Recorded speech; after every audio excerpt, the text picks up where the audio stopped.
Cup syrup smuggling case को लेकर क्या कहेंगे? नहीं, आप देख सकते हैं कि पूरी तरीके से आज जो एफआईआर हुई है, एक एफआईआर 15 तारीख की है, उसमें सभी लोगों के नाम हैं, उसमें सभी लोगों के नाम, पिता का नाम पता है, ठीक है। उसके बाद उसी एक 19 तारीख को मुकदमा दर्ज होता है जिसमें 3 लोग हैं, उसमें एक व्यक्ति का नाम जो शुभम जायसवाल है तीसरे नंबर पे आता है, पिता का नाम भी नहीं, एड्रेस भी अज्ञात है। 15 तारीख को नाम है, 19 को नहीं है, क्या कह रहा है। 19 तारीख को उनके पिताजी का नाम दर्ज है मुगलसराय में और एड्रेस चंदौली का दर्ज है, और 15 तारीख में जो नाम में दर्ज है उसमें एड्रेस कहाँ, झारखंड का दर्ज है। इससे साबित होता है कि पूरी सरकार बचा रही है और प्रधानमंत्री के संसदीय क्षेत्र में ये जहरीली सिरफ लोगों को बेचा जा रहा है, पिलाया जा रहा है। ये निश्चित तौर से बहुत शर्मिंदगी वाली बात है और इस पर तत्काल प्रधानमंत्री को संज्ञान लेना चाहिए और इसकी हाईकोर्ट की सिटिंग जज से न्यायिक जांच करानी चाहिए। पिछले दिनों मध्य प्रदेश में छत्तीसगढ़ मिला के कई मौतें भी हुई थी बच्चों की, और इसमें एक ड्रग लाइसेंस का भी एक नाम आ रहा है, मोहन। नहीं, उसमें पूरी तरीके से जो मेन आदमी है नरेश मोहन, ये Naresh Mohan drug license authority अधिकारी है जो पूरे मेन इस पूरे सिंडिकेट का सरगना है।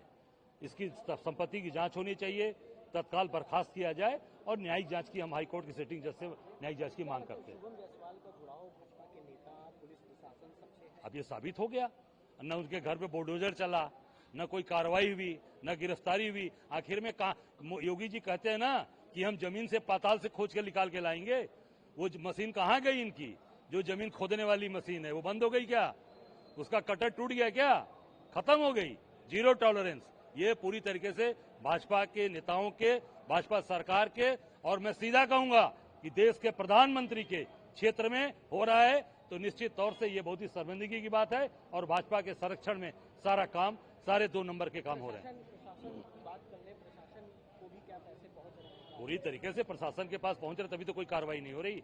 मेरे साथ के आदमी को आप फर्जी केस में घर से पकड़ ले जाए, यहाँ पर से पकड़ ले गए, ठीक है, ये अजय राय को बदनाम करने के लिए। 12 बजे रात को दुकान खोल रहे थे, तोड़ रहे थे 12 बजे रात को, और आज सारे लोगों के खिलाफ जब सारी चीजें दर्ज हैं, अभी तक कार्रवाई नहीं हो रही, क्योंकि अजय राय कांग्रेस के प्रदेश अध्यक्ष हैं। मुझे बदनाम करना और भाजपा के संरक्षण में देश के प्रधानमंत्री के संसदीय क्षेत्र में ये काम हो रहा है, उनके ऊपर कोई कार्रवाई नहीं हो रही है। ये साबित करता है कि भाजपा के लोगों का संरक्षण प्राप्त है, सरकार का संरक्षण प्राप्त है और देश के प्रधानमंत्री का भी संरक्षण प्राप्त है। एक आखिरी सवाल, ड्रग कंट्रोल विभाग दयाशंकर दयालु के पास है, जो मंत्री है भाजपा में, और ऐसा खेल चल रहा है, साथ में प्रशांत उपाध्याय का भी नाम आ रहा है। अरे भाई, अब इसमें जब प्रधानमंत्री के संसदीय क्षेत्र में है तो उसी में दयालु मंत्री भी हैं, कृपालु भी हैं, और सब लोग उसी में हैं।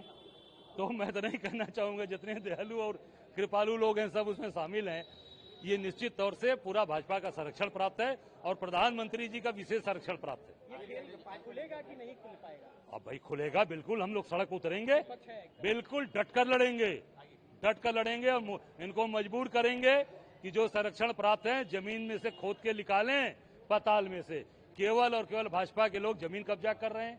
इनका सत्ता पक्ष का बैठा विधायक जमीन कब्जा कर रहा है जगतपुर रोहनिया में, सत्ता में बैठा हुआ विधायक, और वही विधायक मुगलसराय के अंदर भी शामिल है। ये सारी चीजें सामने आनी चाहिए। सफेद पोस्ट लोग पीछे कहां हैं, उनके ऊपर पुलिस कार्रवाई क्यों नहीं कर रही है, और प्रधानमंत्री के संसदीय क्षेत्र में उनके रहते यहाँ के लोगों ने बड़ी उम्मीद लगाया था मोदी जी से, आएंगे तो बहुत कुछ बदलेगा, पर बदला कुछ नहीं, उल्टा हो गया। लोग बर्बाद होते जा रहे हैं, फंसते जा रहे हैं। जहरीली सिरफ तक आ गई जो अभी तक बनारस में कभी नहीं थी, आज मोदी जी के समय ये भी आ गई।